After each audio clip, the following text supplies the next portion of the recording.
10वीं क्लास के प्यारे बच्चों के लिए आज हम लेकर आए हैं एक प्यारी प्यारी गुड न्यूज़। देखिए, जो जो बच्चे बायोलॉजी का चैप्टर 10वीं में पढ़ रहे हैं उन लोगों के लिए एक गुड न्यूज़ है, और वो गुड न्यूज़ ये है कि अब आपको एक्स्ट्रा कुछ भी याद करने की ज़रूरत नहीं है। कई बच्चों के सवाल रहते हैं और वो लोग कमेंट में भी सवाल लिखते हैं कि हमको कुछ शॉर्ट ऐसे 10-12 क्वेश्चन बता दीजिए जो डायरेक्ट हमारी एग्जाम में बैठते हैं और हम उन्हें याद करके यहाँ से घर से जाए और एग्जाम में सिर्फ लिख कर आ जाए। तो देखिए, 10 ऐसे क्वेश्चन आपको बता देती हूँ जो 100% एग्जाम में बैठेंगे और पिछले 5 साल से एग्जाम में बैठ रहे, मिस नहीं हो रहे, हट ही नहीं रहे। पेपर में 5 साल से क्वेश्चन बैठते और वो क्या है, इस साल भी एग्जाम में बैठेंगे। देखिए, और वो 10 ऐसे क्वेश्चन हैं, 10 ऐसे टॉपिक हैंगे जो है ना, तो एवरग्रीन है। एवरग्रीन का मतलब सालों से बैठे आ रहे हैं और इस साल भी बैठेंगे। तो आपको अगर आपने पूरा साल पढ़ाई नहीं करी है, ठीक है, और आप ये सोच रहे हैं कि अब मेरा 25 फरवरी का पेपर है, पर अब मैं क्या करूं, क्या पढूं, ऐसा क्या इंपॉर्टेंट पढ़ लूं कि मैं केवल पास हो जाऊं। तो देखिए, पास होने वाले बच्चों के लिए हम यहाँ पर वो चीज़ आपको बता देते हैं, और जो बच्चा टॉपर बनने वाला है उसके लिए तो ये वीडियो देखने के बाद उसकी तो बल्ले बल्ले हो जाएगी, ठीक है, वो बल्ले बल्ले करेगा, वो बच्चा टॉपर बन सकता है। देखिए, जो बच्चा पास होने वाला है उसके लिए अभी बात करते हैं। देखिए, आप लोग क्या करिएगा कि हम आपको मालूम ही है कि 10वीं का जो बायोलॉजी का पेपर है वो 25 फरवरी को है ना, 25 फरवरी 2026 को है। आज 4 फरवरी है, यानी हमारे पास में अभी 15 दिन शेष है कि हम एग्जाम की तैयारी कर सकते हैं। मैं 10 ऐसे इंपॉर्टेंट क्वेश्चन और टॉपिक बता रही हूँ जो आप सिर्फ याद कीजिएगा, और मेरे चैनल पर भी इन टॉपिक्स के कुछ क्वेश्चन पड़े हुए हैं, तो आप वहाँ पर जाकर रीड करेंगे तो आप एग्जाम में पास तो हो ही सकते हैं, वो भी बहुत अच्छे से। तो 40 नंबर के क्या कहते हैं, मैं क्वेश्चन लेकर आई हूँ। कितने नंबर के? 40 नंबर के। और अगर आपने ये 10 ऐसे टॉपिक अगर याद कर लिए तो आप एग्जाम में पास हो जाएंगे, मेरी इतनी गारंटी है, ठीक है। अब देखिए, सुनिएगा। देखिए, 1 नंबर के क्वेश्चन, 2 नंबर के क्वेश्चन, 3 नंबर के और 4 नंबर के, 5 नंबर के, 4 नंबर के नहीं, 5 नंबर के, जो ऐसे क्वेश्चन हैं जो एग्जाम में बैठते हैं और इस साल भी बैठ रहे हैं, वही मैं आपको इंपॉर्टेंट बता रही हूँ। देखिए, 1 नंबर का जो सवाल आता है, यानी एमसीक्यू है ना, आप लोग बोलते हैं ना ऑब्जेक्टिव, है ना, फिल इन द ब्लैंक्स, है ना, खालिस्तान वगैरह भरने को कहता है। तो एमसीक्यू में कुछ ऐसे पूछने जैसे प्रकाश संश्लेषण का पूछ लेता है, ये 1 नंबर में है ना। कितने नंबर में है? 1 नंबर का है ना, 1 नंबर का आता है प्रकाश संश्लेषण, है ना। अभी मैं 1 नंबर की बात कर रही हूँ, ये याद कर लोगे ना प्रकाश संश्लेषण, तो आपका 1 नंबर कंप्लीट हो जाएगा। एक आप श्वसन का अंग, श्वसन अंग, रिस्पिरेशन, श्वसन, समझ रहे हो आप, श्वसन, ये क्वेश्चन पूछता है कि बताओ श्वसन का अंग किसे कहते हैं, है ना। तो ये 1 नंबर में आता है, इसका भी 1 नंबर का सवाल बनता है। एक होता है हार्मोन के नाम, हार्मोन के नाम आपसे पूछता है, क्या पूछता है कि बताइए हमारे हार्मोन के नाम क्या क्या है, ठीक है, ये 1 नंबर में पूछ लेगा। फिर पूछता क्या है कि बताइए जीन क्या है, क्या पूछ रहा है, जीन क्या है ना, ये भी 1 नंबर में पूछता है। एक पूछता है कि अवघटक किसे कहते हैं, ये हमेशा पूछता है, हमेशा। भले ही जीन नहीं पूछेगा, हार्मोन नहीं पूछेगा, श्वसन नहीं पूछेगा, लेकिन अवघटक किसे कहते हैं ये पूछता ही पूछता है। इसको तो आप मतलब याद ही कर लेना, भूलिएगा मत। इस वीडियो को अभी देखिए और देखने के बाद तुरंत जाइए और याद कर लीजिए सारे क्वेश्चन, जो जो मैं यहाँ पर लिख रही हूँ सब याद कर लीजिए, ठीक है। आप बोलोगे तो मैं इन सभी के आंसर भी डाल दूंगी डिस्क्रिप्शन बॉक्स में, ठीक है। पर अवघटक किसे कहते हैं ये भी 1 नंबर में पूछता है, एमसीक्यू में, मैंने यहाँ लिखा है 1 नंबर का सवाल है, एमसीक्यू में पूछता ही पूछता है। अब आपके पास में सवाल है कि भैया 2 नंबर में क्या पूछता है। देखिए, 2 नंबर का जो सवाल है ना, सबसे ज्यादा पूछते हैं, हर साल पूछते हैं और इस साल भी पूछेंगे, मेरी इतनी गारंटी। और मैं गारंटी अगर आपको दे रही हूँ ना, तो आप ये याद कीजिए, हल्के में मत लीजिए इस बात को, ठीक है। बायोलॉजी का सवाल है, किसका सवाल है, बायोलॉजी में फेल हो गए तो क्या होगा, 25 फरवरी का पेपर है ना, टेंशन है कि नहीं आपके माथे पर, रखो टेंशन, ठीक है। और अब समय बहुत कम बचा है, तैयारी के लिए समय बहुत कम बचा है। अब अगर आप पाठ पढ़ने बैठोगे, याद करोगे, है ना, रिवाइज करोगे, बहुत समय बर्बाद होना है आपका, ठीक है। इससे अच्छा जो एग्जाम में एग्जैक्ट बैठने वाला है वो याद करके एग्जाम देने चले जाओ ना, तो कम से कम नहीं कुछ तो फेल से आप पास तो हो जाओगे आप लोग, है, फेल नहीं तो पास तो होगे कम से कम, समझ रहे हो ना आप लोग। तो देखिए, आपका साल बर्बाद नहीं होना चाहिए। तो देखिए, 2 नंबर का सवाल क्या है, देखिए 2 नंबर के सवाल में पूछता है, जो आप देखना पेपर के एकदम नीचे नीचे आप देखेंगे तो 2 नंबर का सवाल पूछता है कि बताओ जाइलम और फ्लोएम क्या होता है ना, ये अथवा में पूछता है।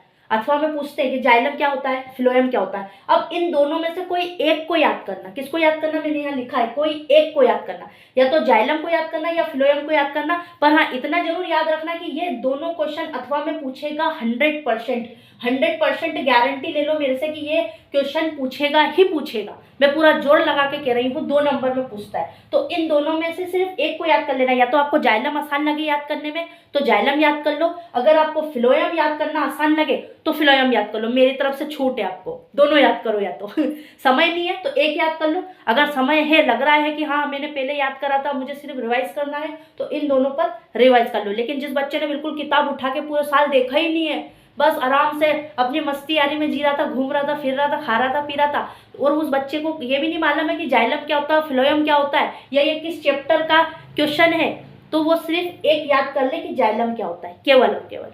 समझे। अब आगे देखिए, एक क्वेश्चन 2 नंबर में पूछता है कि श्वसन, ऑक्सीजन श्वसन क्या है। क्या पूछता है, ऑक्सीजन श्वसन क्या है। देखिए यहाँ क्या पूछता है, श्वसन का अंग, कि श्वसन का अंग कौन सा है 1 नंबर में, और 2 ही नंबर में क्या पूछ लेता है, ऑक्सीजन श्वसन क्या है। तो याद रखना कि श्वसन का अंग और ऑक्सीजन श्वसन क्या है, ये 2 नंबर में भी पूछा, 1 नंबर में भी पूछा, तो इसको तो याद कर लेना, ये भी बैठेगा ही बैठेगा 2 नंबर में। ठीक है।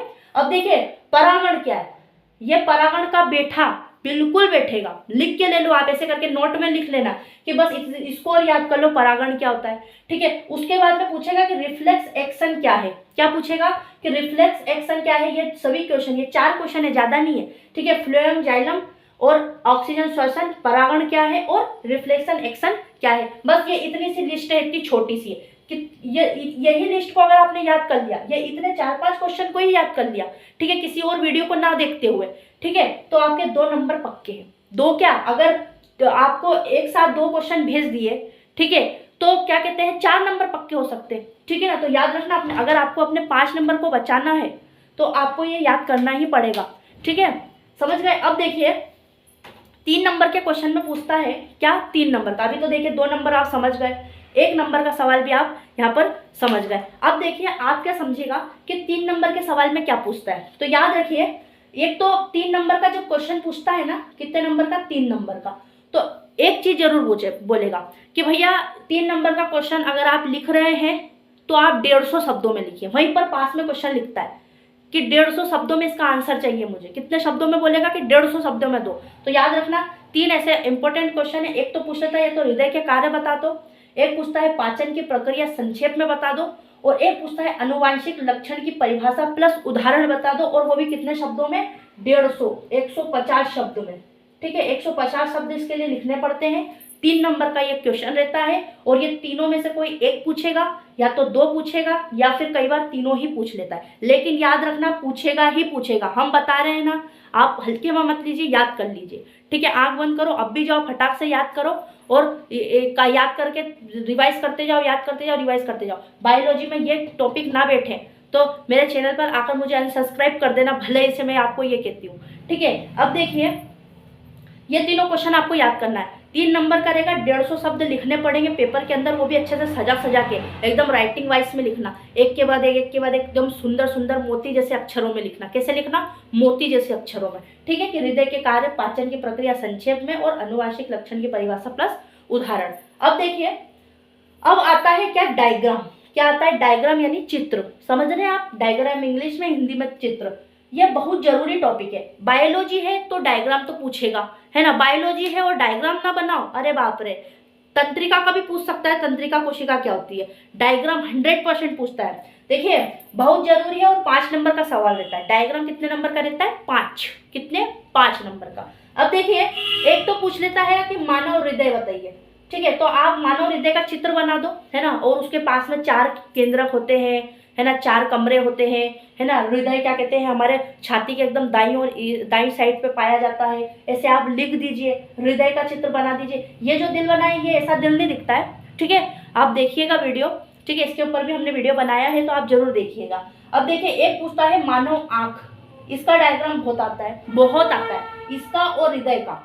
आंख, मानव आंख और मानव हृदय, या तो ये दोनों डायग्राम एक साथ पूछ लेगा अथवा में, या तो इन दोनों में से कोई एक पूछेगा। ठीक है, और एक पूछता है फूल का लेवल, फूल का लेवल वाला चित्र पूछता है। क्या, वो जो फूल है ना, फूल वाले चैप्टर में आपको पढ़ा चुके हैं कि फूल का लेवल वाला चित्र जरूर पूछता है बायोलॉजी में, 10th क्लास में जरूर पूछता है, 100% पूछता है। तो मेरे हिसाब से तो तुम ये तीनों याद कर लो, ठीक है। नहीं हो रहे हैं मैडम, नहीं हो पा रहा है, नहीं कर पाएंगे, समय नहीं बचा है, क्या करे बताओ ना, तो देखो 2 याद कर लेना, ठीक है। इस पर सिर्फ रिवाइज मार लेना, ठीक है। क्योंकि देखिए फूल बनाना तो बड़ा आसान है, जैसे मैंने फूल बना दिया है ना, आँख बना दी, दिल आपको बनाना पड़ेगा चित्र सहित, है ना। तो आँख तो नॉर्मली आप बना दिए, अच्छी सुंदर सी राइटिंग में बनाना, ठीक है। एकदम एग्जामिनर देखते ही आपको नंबर दे, 5 नंबर, ये लो बेटा 4 नंबर, काटे ही नहीं आपके नंबर, ऐसे लिख के आना, ठीक है। तो ये ऐसे चित्र आप एक बार बस देख लेना, उनके आइट साइड में क्या लिखा है, 4-5 नाम याद कर लिए कि इधर क्या है, फूल के इधर क्या होता है, इधर क्या होता है, आँख के ये काले जगह को क्या कहते हैं, इधर पलके होती है, इधर ये होता है। ऐसे आप ऐसे नाम लो, 4-5 नाम लिख देना, पूरा डिटेल नहीं लिखना है आपको, 4-5 नाम आइट साइड में लिख दिए। दिल के भी 4-5 नाम, ऐसे आपको दिल बनाने के बाद ऐसे ऐसे चित्र बना करके ऐसे ऐसे लिखना पड़ेगा कि यहाँ पर नलिकाएं होती हैं, यहाँ पर के वो होता क्या कहते हैं, रूम होते हैं, कमरे होते हैं, ये 4 केंद्रक होते हैं, ये सब आपको ऐसे लिखना पड़ेगा। समझ रहे हो ना दिल का, जब आप ये चित्र बनाएंगे ना तो आपको समझ आ जाएगा कि क्या क्या मेरे को लिखना है या मेरे को लिख के आना है। तो मानव हृदय, मानव आँख और फूल का लेवल वाला चित्र, इन तीनों डायग्रामों को अच्छे से याद कर लीजिए और इनको 1-2 बार प्रैक्टिस कॉपी में कर लीजिएगा। ज़्यादा कोई समय नहीं लगेगा इतना पूरा याद करने के लिए। 8 दिन में ये सब कुछ है ना तो यूं क्लियर कर लोगे आप लोग, अगर आपकी लगन और मेहनत अगर अच्छी है तो। और जो बच्चा टॉपर बनना चाहता है, अगर वो इतना याद कर लेगा ना, तो मैं सही बता रही हूँ वो 100% इस बार का टॉपर बनेगा, वो 400 प्लस करेगा, 400 प्लस नंबर लेकर आएगा, ठीक है। तो इतना कर लीजिए, इससे ज़्यादा नहीं करना है बायोलॉजी में। 25 फरवरी का जो पेपर आएगा ना बायोलॉजी में, इससे ज़्यादा प्यारे बच्चों करना ही नहीं, कुछ भी मत करना, सिर्फ इतना ये इंपॉर्टेंट है और इससे ज़्यादा कुछ भी नहीं है, ठीक है। ठीक है, राधे राधे, मिलते हैं नेक्स्ट वीडियो में, तब तक के लिए राधे राधे।